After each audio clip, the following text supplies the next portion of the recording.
안녕하세요 여러분.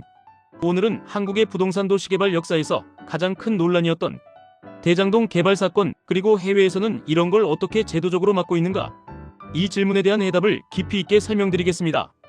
특히 오늘은 홍콩의 MTR 철도 자산 모델, 전 세계에서 가장 정교한 개발 이익 환수 시스템으로 평가받는 구조를 중심으로 한국과 무엇이 다른지, 왜 홍콩에서는 특혜 의혹이 거의 불가능한지 차근차근 알려드리겠습니다. 먼저 한국이 겪은 문제, 핵심은 이익 배분입니다. 대장동 논란의 핵심은 아주 단순합니다. 공공이 기반 시설을 깔고, 공공이 용도 변경을 하고, 공공이 도시계획을 바꾸는데 정작 그 결정으로 폭등한 개발 이익은 민간이 가져갔다는 점이었습니다.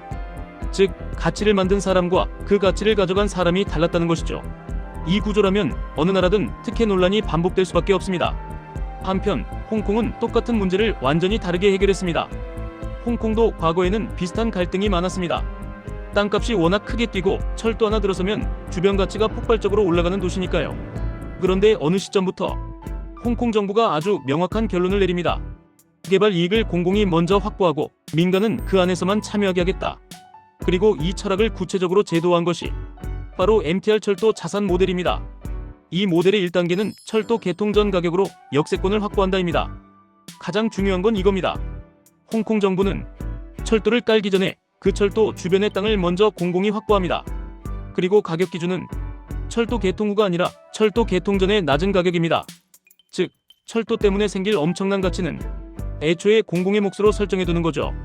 2단계에서 이미 대장동 같은 구조는 원천적으로 불가능해집니다. 다음 2단계는 MTR이 직접 역세권을 개발. 이제 MTR이 그 땅을 넘겨받아 직접 개발을 진행합니다. 주상복합, 쇼핑몰, 오피스타워, 호텔, 역세권 상업지구 전체 등을 개발해서 분양 수익과 임대 수익을 확보합니다. 민간 건설사가 참여할 수는 있지만 중요한 점은 사업의 주도권이 항상 공공 MTR에 있다는 겁니다. 한국처럼 민간이 먼저 그림을 그리고 공공은 허가만 내주는 구조가 아닙니다. 공공이 먼저 큰 그림을 만들고 민간은 그 틀 안에서만 움직입니다. 3단계에서는 개발 이익을 철도 건설 운영비로 환원하는 것입니다. 여기서 나온 이익은 어디로 갈까요? 맞습니다. MTR은 이 개발 이익을 철도 건설비와 운영비로 사용합니다. 그래서 홍콩의 철도는 적자 구간이 있어도 전체적으로 흑자를 유지합니다. 이걸 한 줄로 정리하면 이렇습니다. 공공교통망이 만들어낸 가치는 다시 공공교통망으로 돌아간다. 이 원칙이 대장동 같은 사건을 근본적으로 차단합니다. 실제 수치로 보면 더 명확합니다. MTR 수익의 절반 이상이 부동산 개발과 임대에서 나오던 시기가 있었습니다. 철도 개통으로 땅값 상승하면 공공이 이익을 확보하고 다시 철도를 확충하는 선순환 구조가 도시 전체의 성장을 끌어올렸습니다. 즉, 도시 성장 엔진을 공공이 통제한 셈입니다. 왜 홍콩에서는 대장동 같은 사건이 구조적으로 불가능한 것일까요? 3가지 이유로 정리할 수 있습니다. 헐값 토지 매입 구조가 없다. 철도 개통 전 가치로 공공이 먼저 확보하기 때문에 싸게 땅을 가져가 특혜를 받는 구조 자체가 없습니다.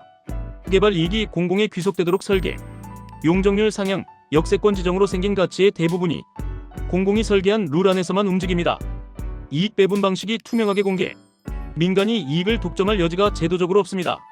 이 3가지 조건이 홍콩을 전 세계 도시개발의 모범 사례로 만든 핵심입니다.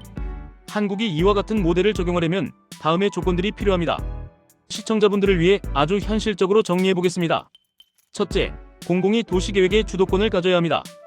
역세권 용적률 개발권 결정은 민간이 아니라 공공이 먼저 해야 합니다. 둘째, 가치 상승분을 사전에 확보해야 합니다. 철도 개통 후 뛰는 땅값을 민간이 가져가는 구조는 더 이상 곤란합니다.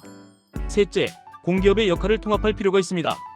철도 개발 임대 사업을 하나의 공공 플랫폼에서 다룰 수 있어야 합니다. 넷째, 개발과 인프라를 패키지로 묶어야 합니다. 한국처럼 철도는 교통부, 개발은 민간 자본, 기반 시설은 지자체. 이런 분절 구조로는 절대 불가능합니다.